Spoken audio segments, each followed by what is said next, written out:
Hi යාළුවනේ technique live YouTube channel එකට සාදරයෙන් පිළිගන්නවා යාළුව. ඔයාලගේ කම්පියුටර් එක ගොඩක් ස්ලෝ වෙලා වගේද? apps open කරද්දී කෝපි එකක් හදාගන්න වෙලාව තියෙනවද? ඉන්ටර්නෙට් එක බෆරින් වෙලා ඔළුව රිදෙනවද? කලබල වෙන්න එපා. මේ ප්‍රශ්නය ලංකාවේ ගොඩක් අයට තියෙනවා. අද මම ඔයාලට හරියන සිම්පල් ටිප්ස් ටිකක් කියලා දෙන්නම් කම්පියුටර් එකේ ස්පීඩ් එක හරියටම වැඩි කරගන්න. ඔයාලට බය නැතුව මේක කරන්න පුළුවන්. කිසිම ටෙක්නිකල් නොලෙජ් එකක් නැතුව බිගිනර් කෙනෙක්ට උනත් මේක තේරෙයි. ඒ තරමටම ලේසි. subscribe කරලා bell icon එකත් click කරලා තියාගන්න. එහෙමනම් අපි යමු වීඩියෝ එකට. tip number 1 unnecessary programs ඉවත් කරන්න. බලන්නකෝ ඔයාගේ desktop එක. ඔය icon කොට දැක්කම මට මතක් වෙන්නේ පරණ Unity Plaza එක. හැම එකම තියෙනවා. ඒත් ඕනේ නැති ගොඩක් දේවල්. අපි ලංකාවේ ගොඩක් වෙලාවට free software games එහෙම install කරනවා. ඒත් ඒවා භාවිතා කරන්නේ නැහැ. මගේ අයියාගේ laptop එකේ 2016 ඉඳලා games 20ක් විතර තිබුණා. ඒත් එකක්වත් play කරන්නේ නැහැ. ඒවා computer එකේ space ගන්නවා විතරයි. speed එකත් අඩු කරනවා. ඉස්සෙල්ලා ඒවා ඉවත් කරමු. keyboard එකේ Windows key ඔබලා control panel එකේ programs යටතේ programs features click කරන්න. එතන list එකක ඔයාගේ computer එකේ තියෙන හැම program එකක්ම පෙන්නයි. බලන්න ඔයා කවදාවත් භාවිතා නොකරන ඒවා තියෙනවද? උදාහරණයක් විදිහට trail software games හරි toolbars ඒ program එක select කරලා right click කරලා uninstall ඔබන්න. uninstall process එක ඉවර වෙනකම් ටිකක් ඉන්න. ඔයාට වෙලාවක් තියෙන්න ඕනේ. ඔය අතරේ ටිකක් තේ එකක් හරි කෝපි එකක් හරි බොන්න පුළුවන්. ලංකාවේ අපි ගොඩක් වෙලාවට ඉන්ටර්නෙට් කැෆේ එකකින් හරි යාළුවෙක්ගෙන් හරි ටොරන්ට් වලින් හරි software ගන්නවා. ඒත් එක්ක එනවා useless toolbars, adware වගේ ඒවා. ඒවා කම්පියුටර් එක slow කරනවා වගේම ඔයාගේ browsering හැම එකක්ම track කරනවා. ඒ ටික ඉවත් කරලා කම්පියුටර් එකට සහ ඔයාගේ privacy එක ටිකක් ගන්න. tip number 2 startup programs disable කරන්න. කම්පියුටර් එක start කරනකොට ඔයාලට දැනලා ඇති එකපාරටම හැම program එකක්ම start වෙන්න හදනවා. සභාවේ meeting එකක් වගේ හැමෝම එකපාර කතා කරනවා. ඒත් කිසිම වැඩක් වෙන්නේ නැහැ. උදාහරණයක් විදිහට Skype, Adobe Reader එහෙම ඒවා. ඔයා ඒ මොහොතේ ඒවා පාවිච්චි කරන්නේ නැති වුණත් background එකේ run වෙනවා. මේවා on නැත්තම් disable කරමු. එතකොට කම්පියුටර් එක වේගෙන් start වෙයි. keyboard එකේ Control Shift ESC එකපාර ඔබන්න. task manager එක open වෙයි. උඩ තියෙන tabs වලින් startup tab එක click කරන්න. එතන ඔයාට list එකකින් programs පෙන්නයි. ඒවා start වෙනවද නැද්ද කියලා status එකේ enabled කියලා තියෙන ඒවා බලන්න. ඒ කියන්නේ ඒවා ඔයාගේ computer එක හැම විටම පරිස්සම් කරන security guard ලා වගේ. ඒත් ඔක්කොම එපා. ඔයාට ඕන නැති program එකක්. උදාහරණයකට Skype, iTunes ඒත් antivirus disable කරන්න එපා. select කරලා පහත තියෙන disable button එක click කරන්න. ලංකාවේ ගොඩක් අය වගේ මාත් හැමදේම ඉක්මනට කරන්න කැමති. කම්පියුටර් එකත් ඉක්මනට ස්ටාර්ට් වෙන එක වටිනවා. මේ ස්ටෙප් එකෙන් ඒක ගොඩක් ලේසි වෙනවා. ඒත් ඇන්ටිවයිරස්, Windows update වගේ ඉම්පෝර්ටන්ට් ඒවා disable කරන්න එපා. ඒවා ඕන security එකට. බලන්න මට කොච්චර කල් ගියාද security එකට කෙයා කරන්න ඉගෙන ගන්න.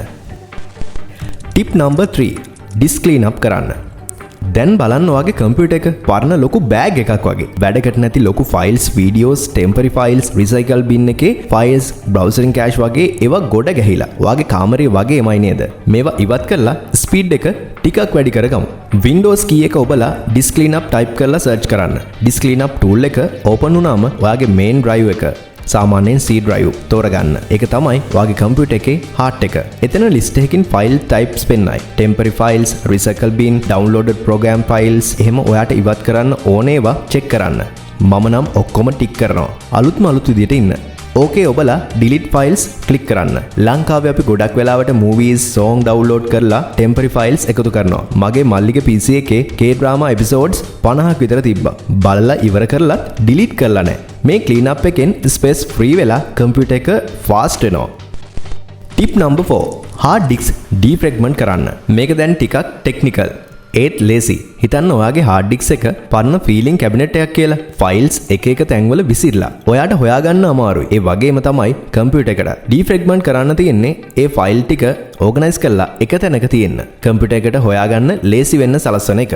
Windows key එක ඔබලා defragment type කරලා search කරන්න. defragment and optimize drive tool එක open කරන්න. ඔයාගේ C drive එක තෝරලා analyze ඔබන්න. disk එක fragmented ද කියලා බලන්න. fragmented percentage එක optimize button එක click කරන්න. process එක ඉවර වෙනකම් ටිකක් ඉන්න. මිනිත්තු 10ක් 20ක් විතර යන්නත් පුළුවන්. ඔව්. ඔයාට මේ අතරේ තවත් එකක් හදා ගන්නත් පුළුවන්. ලංකාවේ ගොඩාක් කම්පියුටර්ස් වල තාම hard disk drive තමයි තියෙන්නේ. ඒ කියන්නේ mechanical drives. අලුත් latest SSD එකක් තියෙනවා නම් මේක ඕනේ නැහැ. ඔයාගේ කම්පියුටර් එක මේ step එක skip කරන්න පුළුවන්. නමුත් මම දන්නවා ලංකාවේ ගොඩක් අය ඉන්නේ අපි වගේ පරණ hard එකක් එක්ක. ඒ නිසා defragment එකෙන් file access කරන speed එක ගොඩක් වැඩි වෙනවා. කම්පියුටර් එකත් සතුටු වෙයි. දැන් මට ලේසි හොයාගන්න කියලා. Tip number 5. antivirus scan එකක් run කරන්න. අපි කතා කරන්න ඕනේ ලංකාවේ ඉන්න කට්ටිය ගොඩක් කතා නොකරන දෙයක් ගැන. viruses. ඔව්, ඔයාලගෙන් ගොඩක් දෙනෙක් මාත් එක්ක ඇග්‍රි කරයි ලංකාවේ private software USB drives එහෙම භාවිතා කරද්දී viruses malware එන්න පුළුවන්. කම්පියුටර් එකේ viruses ලක්ෂ ගාණක් හැංගිලා ඉන්න පුළුවන්. ඒවා කම්පියුටර් එකේ speed එක බදු ගන්නවා. මොකද ඒවා background එකේ ඔයාගේ ගොඩක් වැඩ කරනවා. ඒ වගේම ඔයාගේ personal information හොරකම් කරනවා. Windows key එක ඔබලා Windows security search කරන්න. Virus and Threat Protection select එකට යන්න. මේක කම්පියුටර් එකේ තියෙන්නේ ડોක්ටර් කෙනෙක් වගේ. quick scan එක run කරන්න. ඉක්මන් නැත්නම් full scan එක ටිකක් වෙලා යනවා. ඒත් හොඳයි full medical checkup එකක් වගේ. scan එකෙන් viruses හරි threats හරි හම්බුනොත් action එක ඔබලා remove හරි quarantine කරන්න. ඒ කියන්නේ යන්න මෙතනින් කියලා. Windows Defender එක free. ලංකාවේ ගොඩක් අයට ඒක ඇති. මගේ තාත්තා පවා Windows Defender පාවිච්චි කරනවා. ඒ කියන්නේ ඒක ලේසි. third party antivirus වගේ. Kaspersky, Avast තියෙනවා නම් ඒකත් use කරන්න. regular scan කරන එක වැදගත්. මම පුරුදු වෙලා තියෙන්නේ හැම සතියන්තයකම කරන්න. Tip number 6. Windows update කරන්න. ලංකාවේ අපි updates මගහරින්න හරි කැමති නේද? WhatsApp updates, Windows updates, software updates later කරන්නම් කියලා postpone කරනවා. ඒත් Microsoft එකෙන් updaters දෙන්නේ speed issues, security problem fix කරන්න. updaters install නොකරන කම්පියුටර් එකක් කියන්නේ කොණ්ඩේ කපන්න නැතුව තැනකට යන කෙනෙක් වගේ. Windows key එක ඔබලා Windows update search කරන්න. check for updates button එක click කරන්න. ඔයාට updates තියෙනවා නම් download and install click කරන්න. update එක ඉවර වෙනකම් ඉන්න. සමහර වෙලාවට කම්පියුටර් එක රීස්ටාර්ට් කරන්න වෙයි. මම දන්නවා අප්ඩේට්ස් ඉන්ස්ටෝල් කරද්දී ටිකක් වෙලා යනවා කියලා. ඒත් මේක කරන්න හොඳම වෙලාව තමයි ඔයා රැට නිදාගන්න කලින්. අප්ඩේට් එක දාලා කම්පියුටර් එක රීස්ටාර්ට් වෙන්න ඇරලා යන්න නිදාගන්න. හරියටම කෝපි එකක් හදලා තියලා වැඩ කරන ගමන් බ්‍රේක් එකක් ගන්නවා වගේ. පහෝදාට වට ලැබෙන්නේ අප්ඩේට් වුණු ලස්සනම කම්පියුටර් එකක්. යාළුවනේ මේ ටිප්ස් පහයම ෆලෝ කළොත් ඔයාගේ කම්පියුටර් එක ස්පීඩ් වෙනවා. හරියට ට්‍රිපල් රයිඩ් එකක් දාන්න යන පරණ බයික් එකට එන්ජින් ඔයිල් දැම්මා වගේ. මේ ටිප්ස් ටික try කරලා කමෙන්ට්ස් එකකින් කියන්න ස්පීඩ් එක කොහොමද කියලා. මගේ WhatsApp sticker collection එක දැන් හොඳටම ලෝඩ් වෙනවා කියලා හරි නැත්නම් මගේ gaming experience එක ටිකක් හොඳ වෙලා කියලා හරි. ඔයාලට තියෙන ටෙක් ප්‍රොබ්ලම්ස් අපි හැමෝටම තියෙනවා. තව මේ වගේ වීඩියෝස් ඕනේ නම් subscribe කරලා ඉන්න. ඒ වගේම bell icon එකත් ඔබන්න අමතක කරන්න එපා.